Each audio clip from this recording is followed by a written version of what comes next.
你说让吴磊和赵露思合作，2个月后他们走到了一起。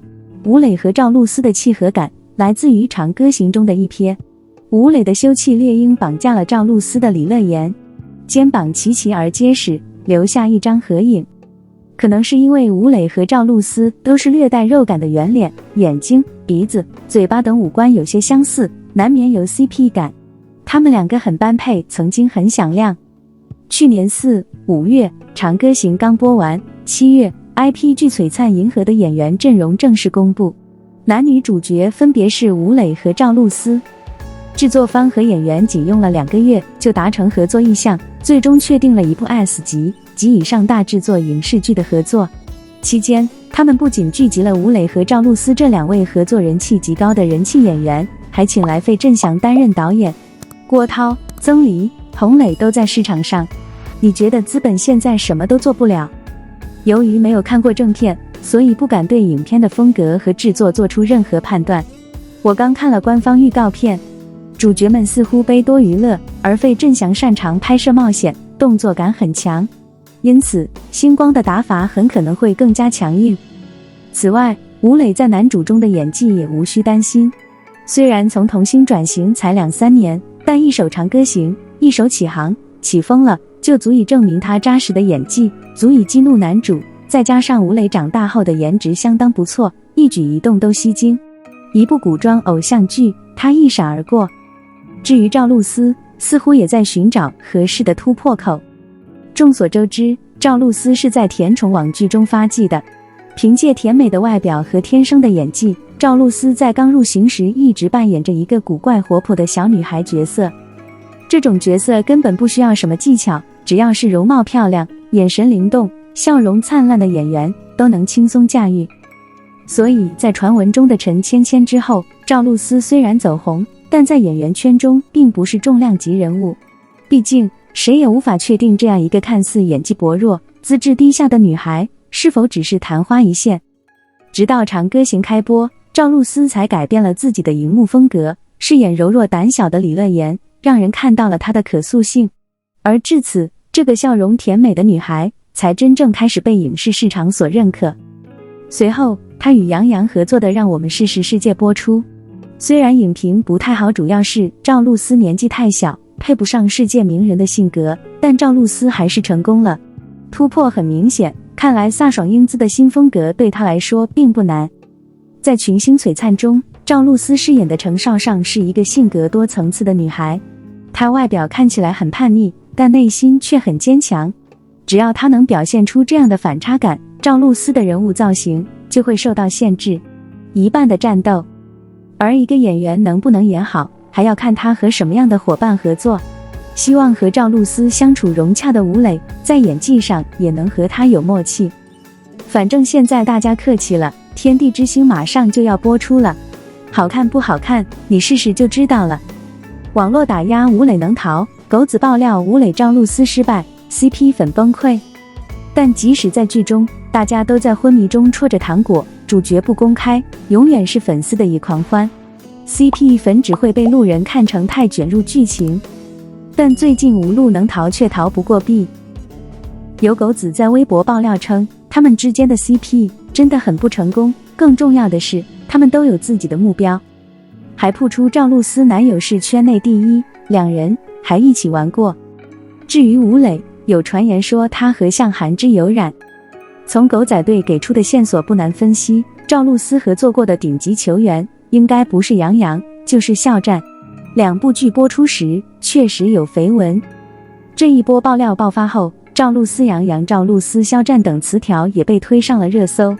不过，该男子的粉丝表示，如果不熟悉，请不要暗示。再看看吴磊，他和向涵之最近也被剪了起来。在五路能逃热火朝天的时候，向涵之甚至发了一张有内涵的照片，但吴磊却一直没有回应。就这样，女人一直在蹭吴磊的流量，但他手里应该没有真正的锤子。2人虽然在节目中表现不错，但是颜值真的很高。但2人的事业都在上升，丑闻不太可能发生。所以 CP 粉们与其期待恋情成真，倒不如期待2人再次合作。杨紫、赵露思、虞书欣、古代木偶剧甜蜜的女主，今年下半年95朵花开始频繁出现。此前赵露思因银河系出圈，扭转了口碑下滑的局面。后来虞书欣2次无缝演绎女主，观众好感度大增。有没有注意到这2只在古装剧中走红的小花，无论是外貌、气质还是个人风格都非常相似。她们都不是传统的美女，她们的脸不是瓜子或瓜子，而是圆圆的脸，满满的胶原蛋白。她们都有她们标志性的微笑，充满活力。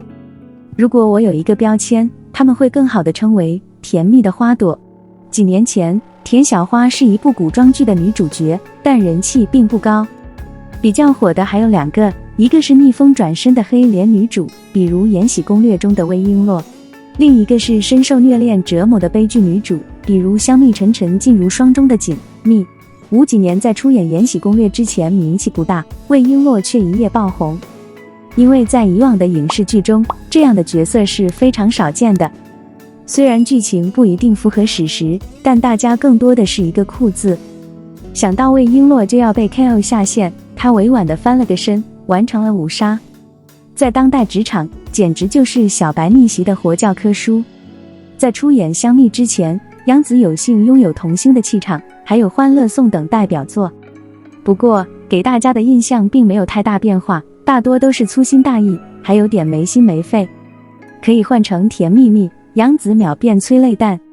这2部剧走红后，似乎成了新的风向标，各种古装木偶剧纷纷效仿。《延禧攻略》才播出2年，锦绣南歌抄袭黑莲同名女主，而仙侠题材的女主就是换汤换药。刘李元冰妍饰演的主玄机，永恒的女真周冬雨饰演的古人，几乎变成了锦觅 2.0 和锦觅 3.0， 就连衣服和款式都非常相似，连杨紫都在重复自己。谁不知道沉香如粉丽的颜丹还以为是锦觅的双胞胎妹妹呢？性格和方向是一样的。古代木偶剧的女主们风格相似度很高，观众已经看腻了，需要一点新鲜感。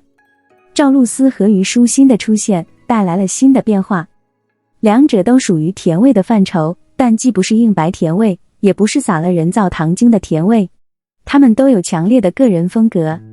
在之前的各种影视剧中，女主的甜蜜往往是为了讨好男主而存在的。不过赵露思有一种甜美飒爽的感觉，并不是一朵柔弱的小白花。传闻中的陈芊芊中的女主陈芊芊被定为女尊，打破了传统强男弱女的格局，与诚实端庄的男主搭档，也会让人觉得势均力敌。试探天下中，杨洋饰演风兰溪，在玉树之风中腰身始终笔直，生活中略显笔直，而赵露思的玩味中和了杨洋的严肃。而与比自己年轻的吴磊合作，在星野锦绣中也不会显得格格不入。吴磊饰演的林不是外人面前的冰山一角，但在程少商面前，他却成了一个暖男。程少商突然亲了亲林的小伤口，一点都不油腻，而是初恋的青春。而虞书欣也有迷人的一面，只是她不是那种被自己打动的恋爱脑，也有很张扬的时候。苍兰诀之所以能出圈，是因为男主王鹤棣邪恶、妩媚、嚣张的帅气与东方晴苍冷艳妩媚的特点十分契合。而虞书欣饰演的小兰花就是那种巨雀型的人，她遇到了英俊帅气的王鹤棣，产生了化学反应。萧兰花和东方晴苍漫不经心地对视了一眼，两人都是一眼的深情。还有一点不容忽视，就是女主萧兰花这个角色的反差感。虞书欣饰演的小兰花并不是随风而行的霸道女主，但内心却有着强烈的力量感，甜一点都不悬。正如小兰花在剧中所说，如果我太弱，无法承受月族亿万年的仇恨和痛苦，我又如何成为站在月主身边的月主？表面上是个可爱的女孩子，其实很负责。其实天华在国产剧中活跃已久，但之前大多数人给人的印象是她只是一个傻白甜的存在，而他们出演的剧集也被自动判断为没营养，不值得看。但近年来，观众在不断进化，天华正在打破传统。他们的标志性武器不再只是妖艳可爱，而是更高阶层的化身。茶中少了些茶味，少了浮在表面的甜味，更自然，更用心。当然，能够再次看到甜美的花朵，也是社会潮流的体现。几年前就开始流行起来了，现在还在不停地翻滚，看谁能打到最后，处于非常紧张的状态。但现在大家都越来越佛系了，不再崇高，而是活在当下，更加轻松自在。就像今年在《浪姐3》中再次走红的甜美少女王心凌一样，唱歌跳舞的她不是最熟练也最有经验的，但《爱你》这首歌却带着少女的笑容，翩翩起舞，简直就是男女相识。而天华之所以走红，是因为上古木偶戏，这也符合大家现在的心态。生活已经很艰难，焦虑这么多，何不加点甜蜜来治愈自己呢？